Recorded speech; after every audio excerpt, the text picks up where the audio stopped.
Welcome to the P.A.S. Report podcast. If you're tired of censorship, outraged by government abuses, and thirsty for real insights, then you're in the right place.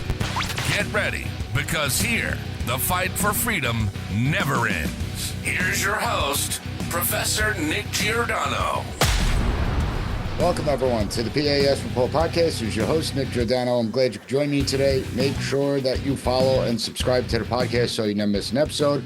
Also, visit the P.A.S. Report website, pasreport.com.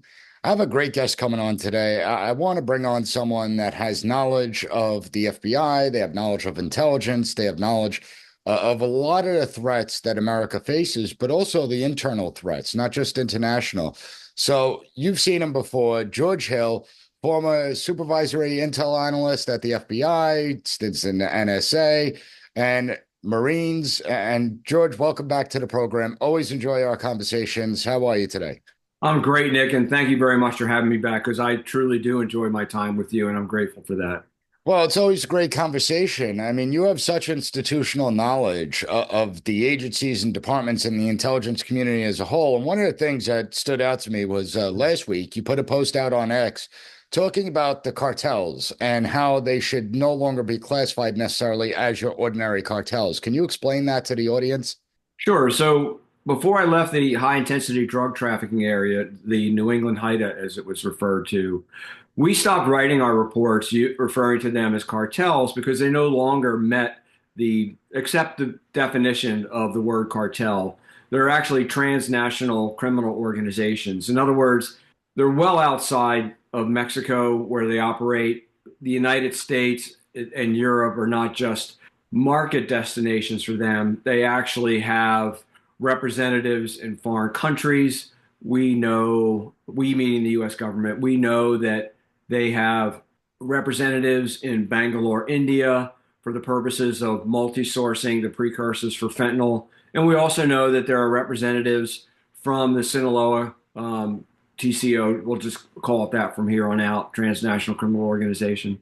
We know that they have people seated in Wuhan, China, working on the expediting of precursor chemicals, making sure that the supply chain is running smoothly. And there are other elements of the TCOs embedded in countries around the world for the purposes of money laundering, especially with China, as well as the purchase of using Bitcoin and other cryptocurrencies. So these are highly sophisticated transnational criminal organizations that hire the best and the brightest from the top business schools around the globe.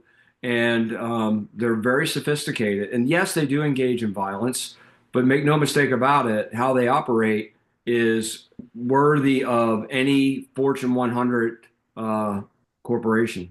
Yeah, I mean, it really is astounding. And if we look at the last 4 years alone, how much has their power and influence increased? Well, the Biden administration was really helpful with that. It's estimated that in just human trafficking alone, that these TCOs make somewhere between $10 to $15 million a day. Let that sink in. That's money that is paid up front, trafficking human beings across the border.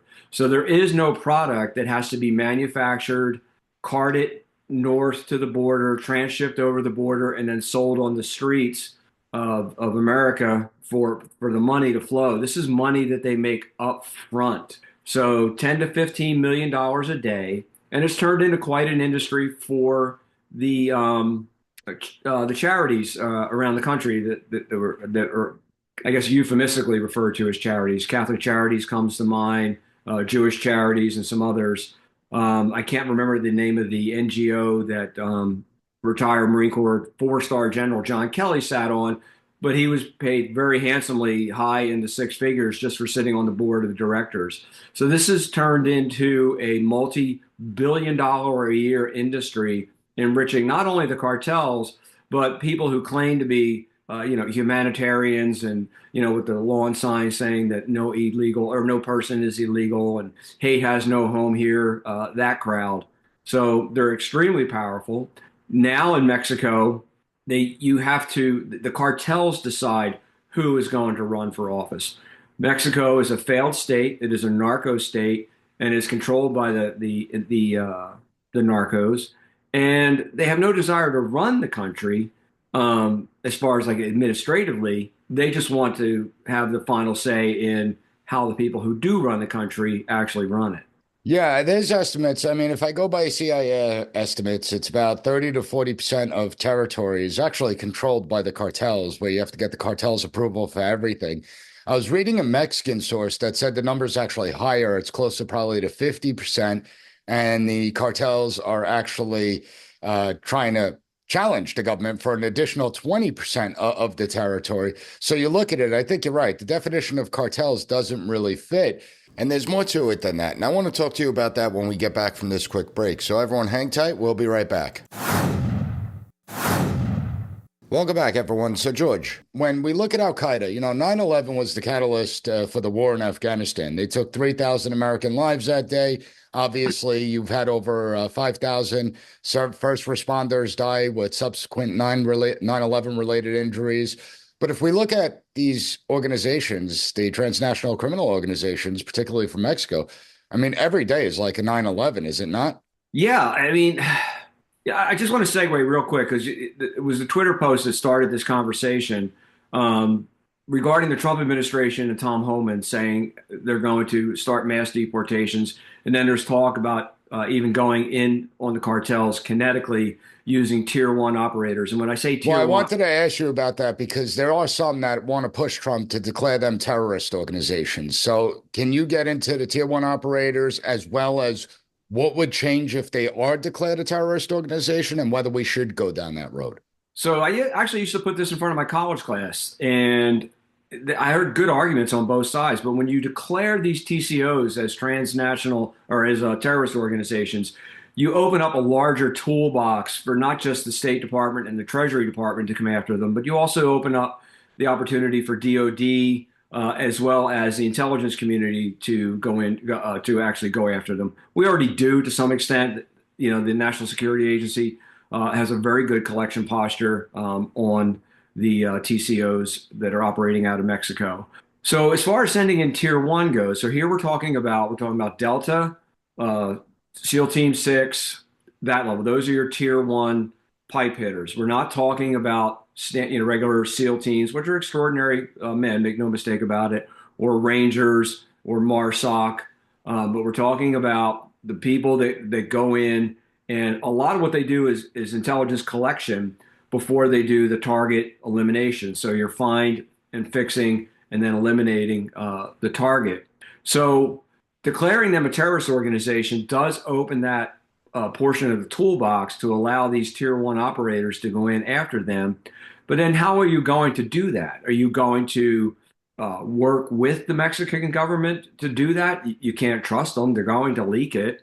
You're going to violate Mexican sovereign territory. This is not like going into Iraq or Mali or Syria and taking out targets that have been designated by the National Command Authority. So, there's that aspect to it.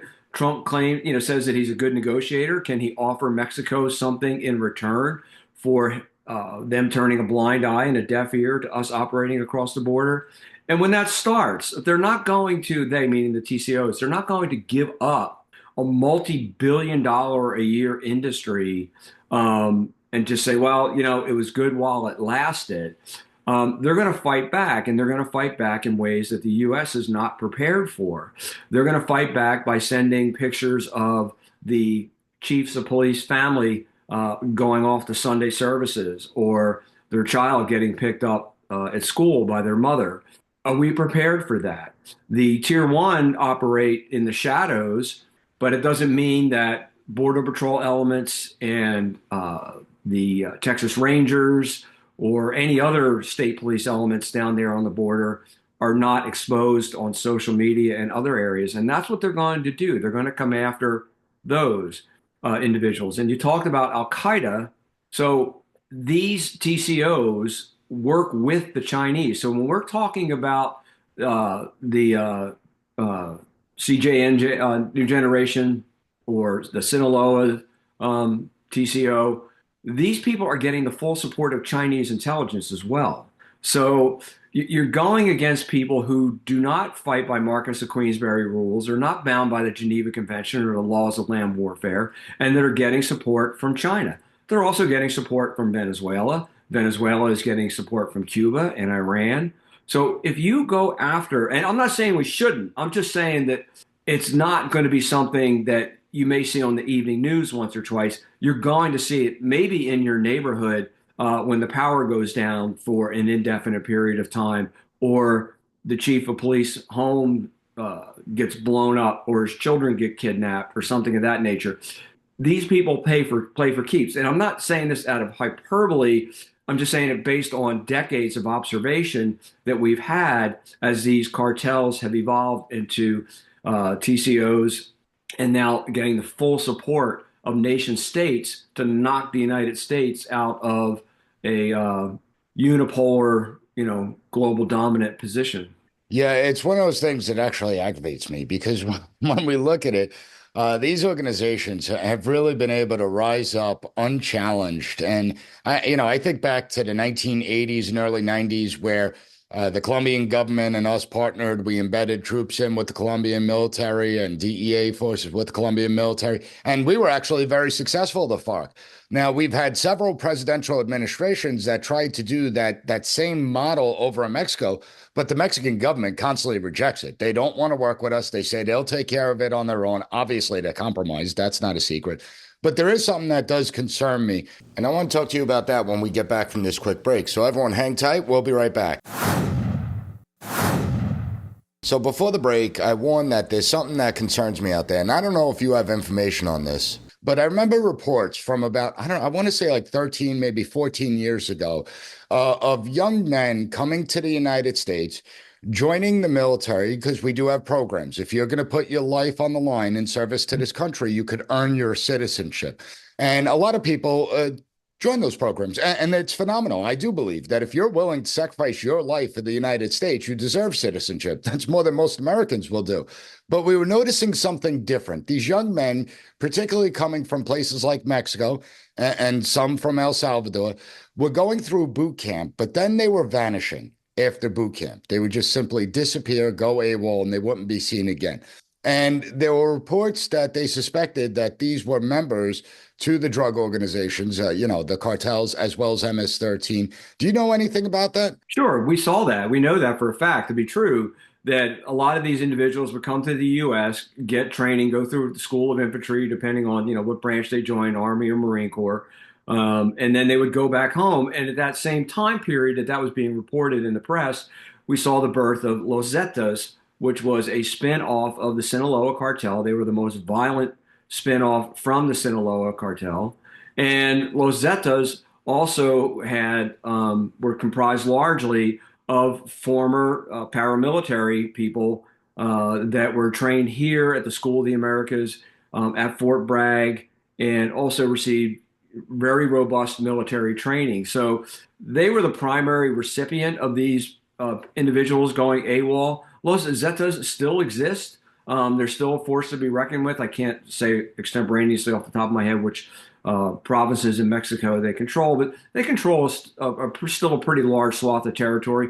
Everybody's familiar with those up-armored pickup trucks that the Zetas were posing in front of with nicely tricked out M4 carbines and 50 cal machine guns and whatnot. So that was happening. Are we going to see, convoys of what are referred to as technicals, pickup trucks with 12.7 millimeter machine guns in the back or 50 cals coming across the border? No, we're not. But there are people from those organizations that are here in the United States right now that have the wherewithal to wreak havoc in this country.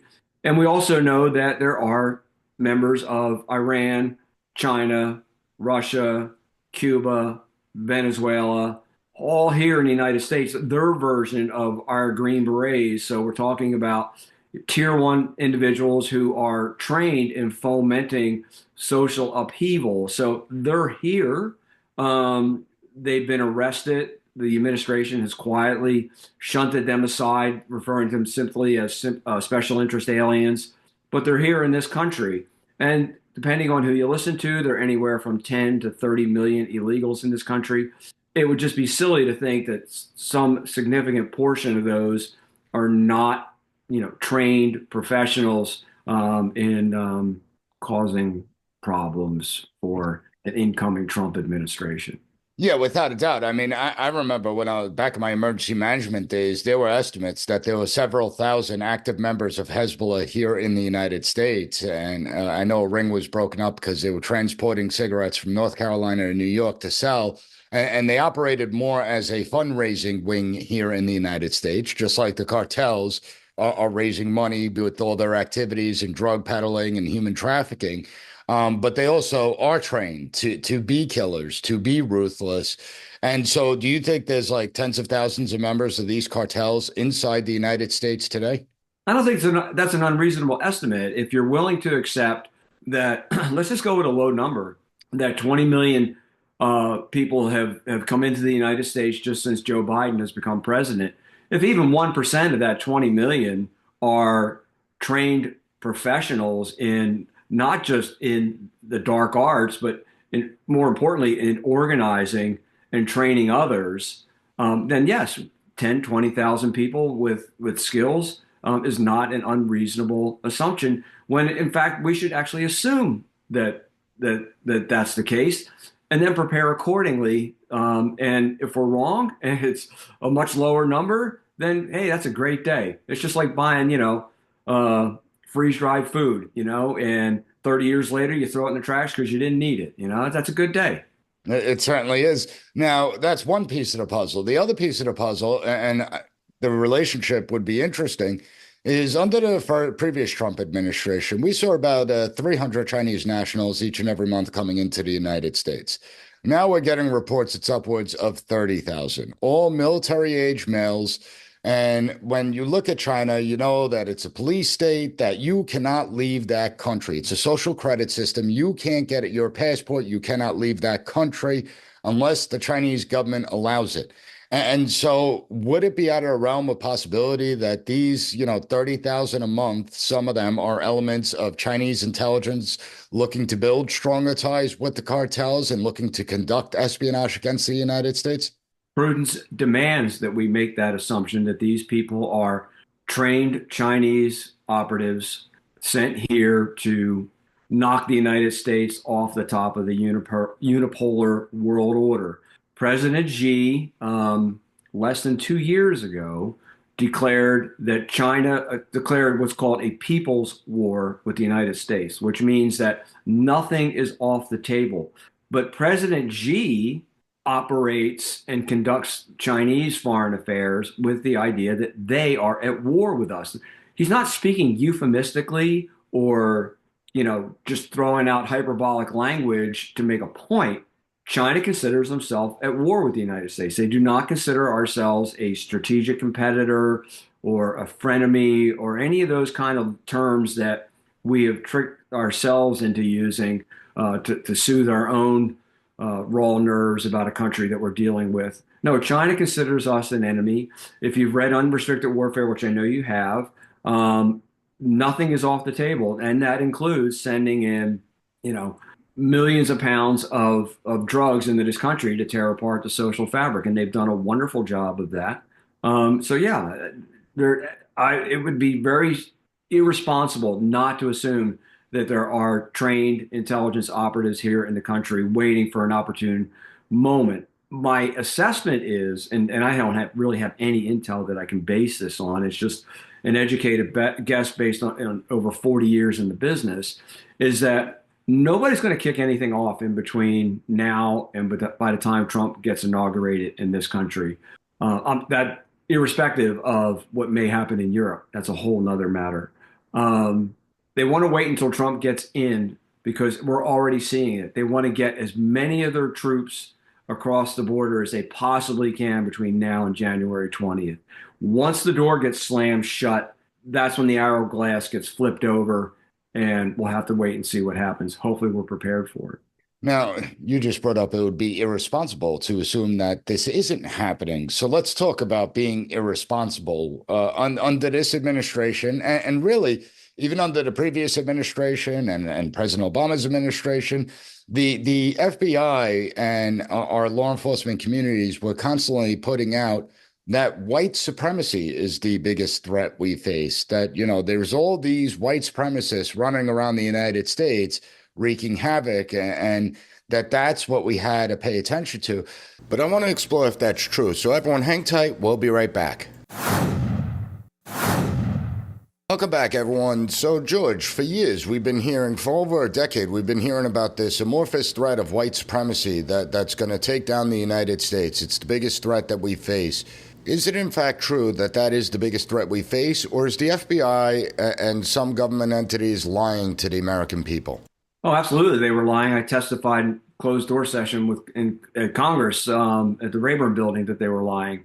That was a political narrative that got thrown out the window when Kamala Harris was so resoundingly defeated in that election, which might explain why both Mayorkas and Wray didn't want to come and testify, congressional oversight be damned. That was a political narrative. There was never any data to support that, as hard as they tried. You just said as hard as they tried. So how much time did they waste trying to find the phantom of white supremacy and allow these transnational criminal organizations to gain an immense amount of power where they could do real harm to the United States? Yeah, you're talking about opportunity cost here, and it is immeasurable. They've it's not like every agent was out looking for white supremacists or parents who were getting uppity at a school board meeting or people that were drinking raw milk or, traditional Catholics. Yeah, traditional Catholics, going to Latin Mass. It's not like every agent was doing that, but it was a significant amount of resources. And it's especially coming out of the Washington field office, a lot of more people were shunted in that direction to go after, those white supremacists. But no, we saw Steve D'Antuono and, oh gosh, I can't remember the other Jamoke's name. They started that narrative the day after January 6th, and the media went and ran with it, and that went right out the window when Trump was reelected a few weeks ago. Yeah, I mean, I remember doing like one of those, I don't know, web things for training and whatnot, going back like 12, 13 years ago. And in the video, you have, the suspicious white guy, putting a car bomb in. And then, the Arab person, the Muslim person was all nervous and whatnot. It was just laughable at the time, especially as the rise of ISIS was taking place. And we saw the San Bernardino shooter, and we saw what ISIS was doing, the Orlando nightclub shooting down in Florida. So, but that's, the FBI is obviously broken. And so I want to bring it domestically because we know the threats internationally, right? I mean, we're aware of the threats that do exist, whether the administration wanted to ignore them or not, the threats are real. But if we look internally at how much damage our institutions have done to themselves because they've allowed ideology to drive the mission as opposed to real world events driving the mission, how damaged and compromised are the FBI, Department of Homeland Security, the CIA? How bad is it? Well, the FBI, let's just give the most recent example. We're on the cusp of saying beyond a shadow of a doubt that the cell tower dump related to the bombs that were placed outside of the DNC and the RNC, that the FBI lied about that. They essentially said the dog ate my homework. It was a bad tower dump. I've used tower dumps, going back to my NSA time, to find, fix, and finish targets, both at the NSA and to arrest people and assist in the prosecution here in the United States while at the FBI. That's just silly nonsense. They got caught. It's an egregious lie. So what else? That's the thing about once you lose trust. Once you get caught, then everything else then becomes suspect. You know it from your time at Homeland Security. It's a giglio matter. Once trust is lost, credibility is lost, you can't get it back. It's like having a cheating spouse. You can go to marriage counseling, but you're always going to be looking out of the corner of your eye, wondering what are they up to? I mean, once it's gone forever. And Mayorkas engaging in human trafficking, and no one mentions that he's he was born in Cuba, but he's a naturalized American citizen. Most Cubans I know are probably would make me blush with the level of red, white, and blue running through their veins. That he has allowed this multi-billion-dollar industry to take root of shuffling people across our border, and knowingly sitting in front of Congress saying, he said it, I'm not making it up, our border is secure. So these people have no credibility. This has all been done intentionally. I hate to break it to some people, but Christopher Wray and Secretary Mayorkas are not incompetent. They're evil. What they've done is intentional. And now we're going to find out just how diabolical their plan was. Because by funneling that many people into the country, it serves a couple of purposes. And it's not just illegals voting. That really hasn't happened en masse yet. But ripping that out is going to cause a tremendous amount of social upheaval. And we're already seeing it. There's talk of, dare I say, civil war where Denver mayor, Boston mayor, Massachusetts governor, all saying, Gavin Newsom, that they're going to interfere with a federal law enforcement operation. That is a felony. Yeah, they haven't read the Constitution. The Supremacy Clause expressly forbids that. Right. I mean, yeah, she's right. She doesn't have to, she meaning Governor Healy, she doesn't have to lend state resources. But if the commander-in-chief tells the commanding general of the Massachusetts National Guard that they've been federalized, then and she tries to interfere with that, that's just an extreme example, she's going to jail. And I have friends still at the FBI because, oddly enough, I would like to see the FBI, actually do its job, but I still have friends there, and they're all chomping at the bit. They can't wait to slap a set of bracelets on her. Yeah, well, I mean, it's going to be an interesting dynamic. I mean, first of all, these morons don't realize that's why you lost the election. It's because of nonsense like this. I mean, you would think they would wake up at this point, but they can't. But they don't realize. Now, what's going to be interesting to see is the police forces, like, the local PDs, because they're going to have to make a decision. They're either going to disobey the mayor's order or governor's order, or they're going to get arrested by the federal government. Anyone that impedes the federal government, doesn't matter if you're a local cop or attorney general, district attorney, if you impede the federal government, you can and will be arrested. So it's going to be interesting to see that dynamic. Holman doesn't play games, that's for sure. And he's a no-nonsense kind of guy. But George, one thing we got to talk about is reform. Right? We have to reform government, but particularly the FBI. And I want to talk to you about what it's going to take to reform the FBI when we get back from this quick break. So everyone hang tight. We'll be right back. Welcome back, everyone. So, George, when it comes to the FBI, how does it reform itself? And there are some that are saying that it's got to be completely defunded and dismantled, and we have a new agency that rises up, just focusing on law enforcement, not the intel aspect. But for right now, the FBI is staying in place. So what is the quickest way you could turn that agency around to get it back to its original mission of a law enforcement agency that arrests and tries to interdict and stop these criminal organizations from operating? So if you're negotiating, you start off your initial proposal with almost something outrageous. So the initial proposal would be, we need to disband the FBI. Well, that's just a non-starter. It is probably not going to happen. I know a lot of people fantasize about it. They want to do that. But I think what is achievable, which is what you really want to get to in a negotiation, is ending the domestic intelligence service. Almost half the FBI is comprised of intelligence analysts and other law enforcement, Job Series 1811, that have migrated over into that to run that operation. Those analysts actually belong to the Director of National Intelligence. Give them back to Tulsi Gabbard, or to quote Joe Biden and Barack Obama, just fire them outright and let them learn how to code. But that needs to stop. And this is why I haven't lost my agent friends at the FBI, because I want to make law enforcement great again and get the FBI out of the domestic intelligence business. A domestic intelligence service only serves one master, and that's the government that pays it. And they've managed to infest themselves into every aspect of the FBI, up to the human resources department, where people's careers are determined, how well they adhere to these arbitrary performance metrics that the Intel program comes up with. So I think that's achievable. We're not talking, pushing the national unemployment numbers through the roof if these people were let go. Most of them are pretty young and out of not too long out of college. I don't know what you do. Many are thoroughly incompetent too. So, Yeah. So, I mean, let them get real jobs, where actually they contribute to the good of the country as opposed to, going after people attending a Latin mass or, trying to buy raw milk or something. I think yeah. that's achievable.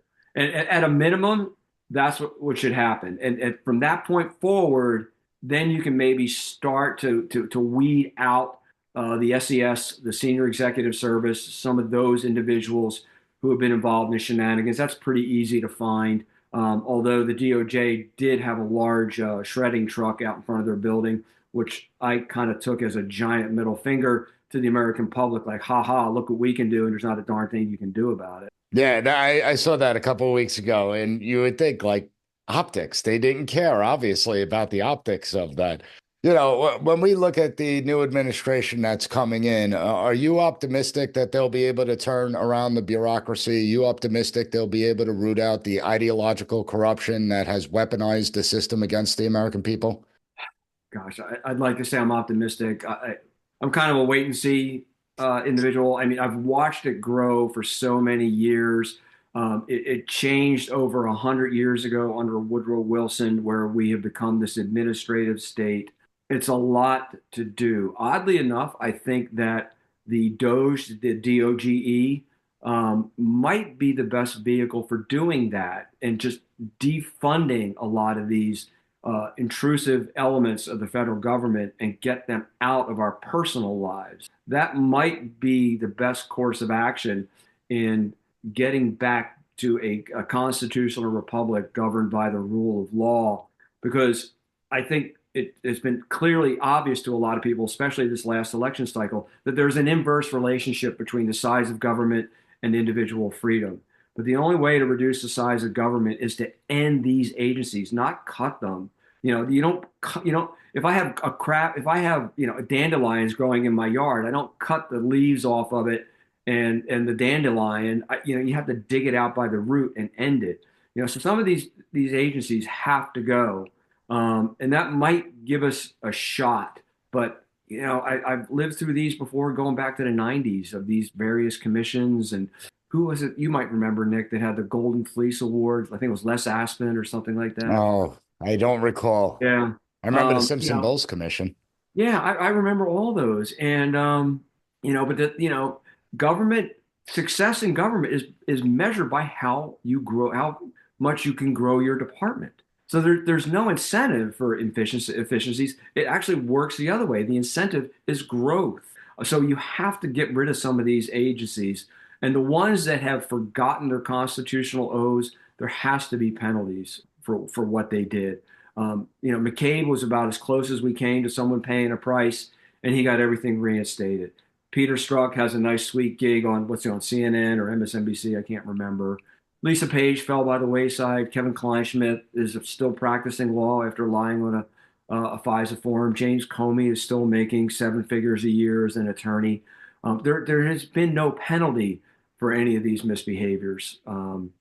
So I'm gonna keep my cards close to my chest. I'm sorry, Nick. I know you bring me here for answers and insight, and I'm failing you in that regard. No, listen, you're right. I mean, there's been absolutely no accountability in the system. We've seen it. People like me always knew with Homeland Security that once you unleash the beast and there's no real international threat, then you and I spoke about this. They have to justify the funding mechanisms coming in. And so we have this domestic terror threat and white supremacists and far right groups and blah, blah, blah. So you're right. And I'm trying to think off the top of my head a time over the course of the last 150 years where government power contracted. And I can't really recall. I mean, I think the closest we come is Dwight D. Eisenhower, but that was coming off the Great Depression and World War II. So it's not like we could have grown any bigger. We had to contract at that point because the government was already involved in too much with the president and directing businesses and all that. So you're right. Listen, it's a difficult fight, and that's why people are supposed to keep their eyes open. They're supposed to remain skeptical of government. They're supposed to hold government officials accountable, and Congress is supposed to do their damn job of oversight, as opposed to holding a committee hearing for the public view and then nothing. Because that's what we've gotten over the course of the last 20 years is they'll feign outrage, but they won't do anything to solve the problem, because a lot of them don't want to cut the bureaucracy. They just want their party to be in power of it. So let's hope. We're heading up on a new year. Let's hope things start changing. George, always enjoyed the conversation. Thank you for coming on. Thanks, Nick. Thank you for listening to the P.A.S. Report. Don't forget to rate, share, and hit that subscribe button. That way you'll never miss an episode. For more exclusive content and updates, visit us at PASreport.com and follow Professor Giordano on all social media platforms at PAS Report.